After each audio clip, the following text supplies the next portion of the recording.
자, 그렇다면 이 3대 지수 혼조 보이는 시장 분위기, 미국 현지에서는 어떻게 바라보고 있을까요? 미국 증시 전문 유튜버 유사남님 연결해 들어보겠습니다. 유사남님, 안녕하세요. 네, 오늘 시장 어떻게 보고 계실까요?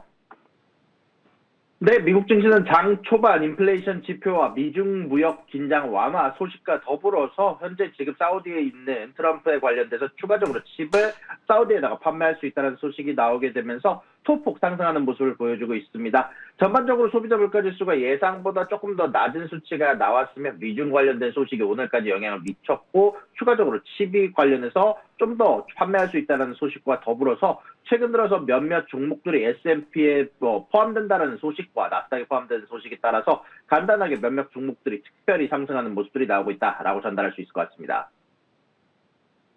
네, 그렇다면 오늘 시장에 영향을 미칠 이슈들 그리고 앞서 짚어주신 이 소비자 물가에 대해서도 좀 더 자세히 짚어주시죠.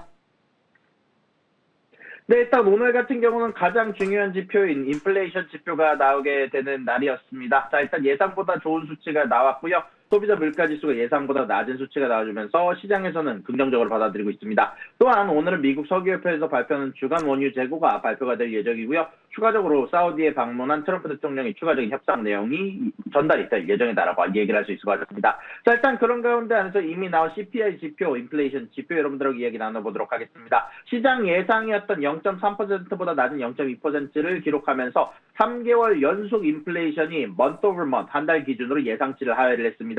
전년 대비로는 2.3% 상승하면서 이 역시 예상치였던 2.4%를 하회한 수치인데요. 식품과 에너지를 제외한 근원, 코어 CPI 같은 경우는 월간 0.2% 상승하면서 이 역시 예상치를 0.1%가량 하회를 했습니다. 연간으로는 2.8%로 전월과 동일한 수준을 기록을 했고요. 특히 이번 물가 안정의 주요 원인은 의류와 신차 가격의 안정세, 항공료 호텔 가격 하락, 그리고 소비자 수요가 둔화됐다라는 부분이 가장 긍정적으로 작용을 했는데요. 특히 식료품 가격은 1년 만에 처음으로 하락을 했으며 계란 가격이 1984년 이후 최대 하락폭을 기록했다는 소식이 전달이 됐습니다. 반면 가구와 가전제품 등 수입품 중심 제품은 가격이 상승하는 모습을 보였는데요. 최근 트럼프 행정부의 관세 정책으로 인해서 인플레이션 우려가 있었지만 기업들이 일단 기존 재고를 우선 소진하며 전반적인 공급업체들을 압박하며 가격 인상을 미루고 있는 상황이었고 그로 인해서 재고들이 많이 크게 줄긴 했으나 가격이 꽤 오르지 않는 부분들이 있었고요. 또한 최근 미국과 중국이 90일 관세를 대폭 인하하기로 합의하면서 인플레이션 압력이 일시적으로 완화될 가능성이 제기가 되고 있습니다. 다만 여기에 대해서 블룸버그 같은 경우는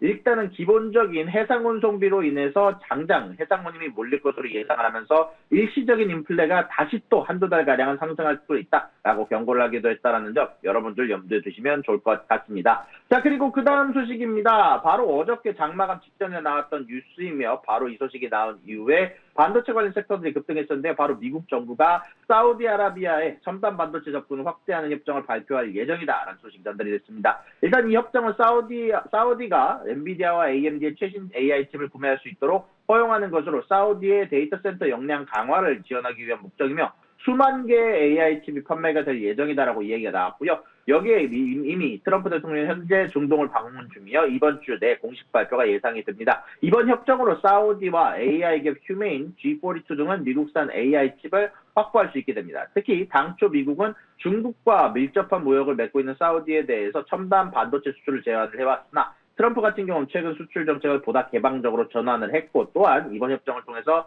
미국 내에 투자를 1조 달러를 달성하겠다라고 얘기를 하면서 이런 부분들 관련해서 지속적으로 일부 미국 관리들이 현재 사우디에 이런 부분들을 열려줘야 된다라고 얘기를 하고 있고요. 다만 동시에 몇몇 미국 관리들은 사우디를 통해 기술의 중국 유출 가능성을 우려를 하고 있다는 소식이 전달이 됐으며 이를 방지하기 위해 추가적인 데이터 센터 접근 통제 방안도 논의 중이다라는 소식이 전달이 되기도 했습니다. 자, 그리고 마지막 뉴스입니다. 이 역시 좋은 뉴스입니다. 중국이 약 한 달 동안 유지를 해왔던 보잉 항공기의 인도 금지 조치를 공식적으로 해제를 했습니다. 이는 최근 미국과 중국의 관세를 90일간 대폭 인하하는 무역 협상 돌파구가 마련된 직후 이루어진 조치인데요. 미국은 중국 수입품 관세를 145에서 30%로 낮추고 중국도 미국에 대한 관세를 125에서 10%로 낮추면서 무역 긴장이 완화가 되면서 중국 쪽에서도 필요한 제품인 보잉 항공기에 대한 인도를 받기로 한 것으로 보이고 있습니다. 다만 그럼에도 불구하고 지속적으로 보잉이 중국에 전달하기로 했던 기체들을 다른 곳으로 전달을 하겠다라고 선언한 상황이라서